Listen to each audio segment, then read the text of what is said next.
ഉദാഹരണത്തിന് സൂര്യചന്ദ്രന്മാരെ കുറിച്ചുള്ള ഖുർആനിലെ ഒരു പരാമർശം എടുത്തു വെക്കുക. ഖുർആനിലെ 71-ാമത്തെ അധ്യായം സൂറത്തു നൂഹിലെ 16-ാമത്തെ വചനം, വജഅലൽ ഖമറ ഫീഹിന്ന നൂറൻ വജഅല ശംസ സിറാജ എന്നാണ് ഖുർആൻ പറയുന്നത്. അഥവാ ചന്ദ്രനെ അവിടെ ഒരു പ്രകാശമാക്കിയിരിക്കുന്നു, സൂര്യനെ ഒരു വിളക്കുമാക്കിയിരിക്കുന്നു എന്നാണ് പരിശുദ്ധ ഖുർആൻ ഇവിടെ പറയുന്നത്. അഥവാ എന്താണ് ഇവിടെ പ്രയോഗിച്ചിട്ടുള്ളതെന്ന് നിങ്ങൾ ചിന്തിച്ചു നോക്കുക. ചന്ദ്രനെ കുറിച്ച് സൂര്യനെ കുറിച്ച് പറയുമ്പോൾ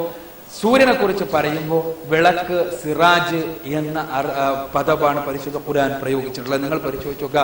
ഖുർആനിൽ നിരവധി തവണ ചന്ദ്രനെയും സൂര്യനെയും കുറിച്ചുള്ള പരാമർശങ്ങൾ കാണാൻ കഴിയും. അനവധി തവണയുണ്ട് സൂര്യചന്ദ്രന്മാരെ കുറിച്ചുള്ള പരാമർശങ്ങൾ. പക്ഷെ ഒരു സ്ഥലത്ത് പോലും പരിശുദ്ധ ഖുർആൻ ചന്ദ്രനെ കുറിച്ച് സിറാജ് എന്ന് പറഞ്ഞ് നമുക്ക് കാണാൻ കഴിയില്ല. ചന്ദ്രനെ കുറിച്ച് പറഞ്ഞിട്ടുള്ളത് നൂർ എന്നും മുനീർ എന്നും എല്ലാമാണ്. അത് മുനീർ എന്നും നൂർ എന്നെല്ലാം പറഞ്ഞാൽ എന്താണ് അർത്ഥം? പ്രകാശം, കേവല പ്രകാശം, പ്രതിഫലിപ്പിക്കപ്പെടുന്ന പ്രകാശമാണ്. സിറാജ് ആണ് അത്. അഥവാ പ്രകാശത്തിന്റെ സ്രോതസ്സിനാണ് സിറാജ് എന്ന് പറയുക, വിളക്കിനാണ് സിറാജ് എന്ന് പറയാ. സിറാജ് എന്നാൽ പ്രകാശത്തിന്റെ സ്രോതസ്സാണ്, വിളക്കാണ്. ആ വിളക്കിൽ നിന്ന് പുറപ്പെടുന്ന വസ്തുവാണ് പ്രകാശം. ഇത് ഇവിടെ ഉള്ളത് നൂറാണ് എന്ന് പറയാം, പക്ഷെ അത് മാത്രമാണ് സിറാജ്. ഇവിടെ നിങ്ങൾ ചിന്തിച്ചു നോക്കുക. 14 നൂറ്റാണ്ടുകൾക്ക് മുമ്പ് ജീവിച്ച അറേബ്യൻ മരുഭൂമിയിൽ ജീവിച്ച ഒരു സാധാരണ മനുഷ്യൻ, നിരക്ഷരനായ ഒരു മനുഷ്യൻ, ശാസ്ത്രബോധം എന്നത് നമ്മുടെ തലങ്ങളിൽ അന്നത്തെ ലോകത്ത് തന്നെ ഇല്ലാത്ത ഒരു കാലഘട്ടത്തിൽ ഇങ്ങനെയുള്ള ഒരു മനുഷ്യൻ, അദ്ദേഹത്തിന്റെ ഭാവനയിൽ നിന്ന് ഉയർക്കൊണ്ട വചനങ്ങളായിരുന്നു പരിശുദ്ധ ഖുർആനിൽ ഉള്ളത് എങ്കിൽ നിങ്ങൾ ചിന്തിച്ചു നോക്കുക. നമ്മൾ ഓരോരുത്തരും ചിന്തിച്ചു നോക്കുക, എന്തായിരുന്നു അവിടെ ഉണ്ടാവുക? അദ്ദേഹത്തിന്റെ ഭാവന എത്ര ധനസമ്പന്നമാണെങ്കിലും പരിശുദ്ധ ഖുർആനിൽ പറയേണ്ടിയിരുന്നത് ചന്ദ്രനെ കുറിച്ചാണ് സിറാജ് എന്ന് പറയേണ്ടിയിരുന്ന വിളക്ക് എന്ന്. കാരണം രാത്രി സമയത്താണ് ആരും വിളക്ക് ഉപയോഗിക്കുക.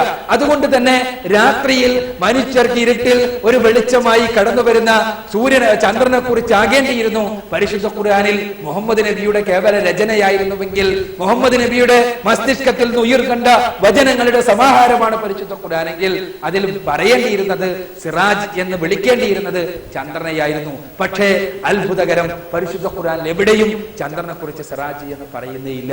മറിച്ച് സൂര്യനെ കുറിച്ചാണ് പറയുന്നത്. ചന്ദ്രനെ കുറിച്ച് പറയുന്നത് നൂർ എന്നാണ്, മുനീർ എന്നാണ്.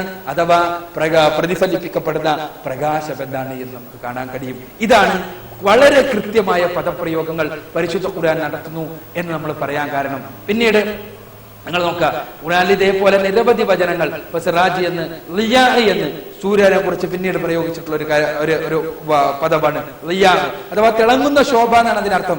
തിളങ്ങുന്ന, സ്വയം തിളക്കമുള്ള, സ്വയമായി തിളങ്ങുന്ന ഒരു വസ്തുവിനാണ് ളിയാ എന്ന് പറയാ. അങ്ങനെ ളിയാ എന്ന് നിങ്ങൾക്ക് ഈ വിഷയം നിങ്ങൾക്ക് കൂടുതൽ അറിയാം ഭാഷാപരമായി. അപ്പൊ അതുകൊണ്ട് തന്നെ ഈ എന്ന് പരിശുദ്ധ ഖുർആൻ പ്രയോഗിച്ചിട്ടുള്ളത് സൂര്യനെ കുറിച്ച് മാത്രമാണ്. എന്തുകൊണ്ട് നമ്മൾ മനസ്സിലാക്കണം? പരിശുദ്ധ ഖുർആൻ ഇന്ന് നമുക്കറിയാം സൂര്യനാണ് പ്രകാശം പുറപ്പെടുവിക്കുന്നത്. ചന്ദ്രൻ കേവലം പ്രകാശം പ്രതിഫലിപ്പിക്കുക മാത്രമേ ചെയ്യുന്നുള്ളൂ. ചന്ദ്രനെ പോലെ തന്നെ ഭൂമിയും പ്രകാശം പ്രതിഫലിപ്പിക്കുന്നുണ്ട്. പക്ഷേ ഭൂമി പ്രകാശ പ്രതിഫലനം നമ്മൾ കാണണമെങ്കിൽ ചന്ദ്രനിലോ അതല്ലെങ്കിൽ ഖഗോള വസ്തുക്കളിലോ ശൂന്യാകാശത്തിലോ നമുക്ക് പോകാൻ അവസരം ലഭിക്കണം എന്ന് മാത്രമേ ഉള്ളൂ. അപ്പോ ഇവിടെ നമ്മൾ മനസ്സിലാക്കേണ്ടത് പരിശുദ്ധ ഖുർആൻ വളരെ കൃത്യമായ പദപ്രയോഗങ്ങൾ നടത്തുന്നു എന്നുള്ളതാണ്.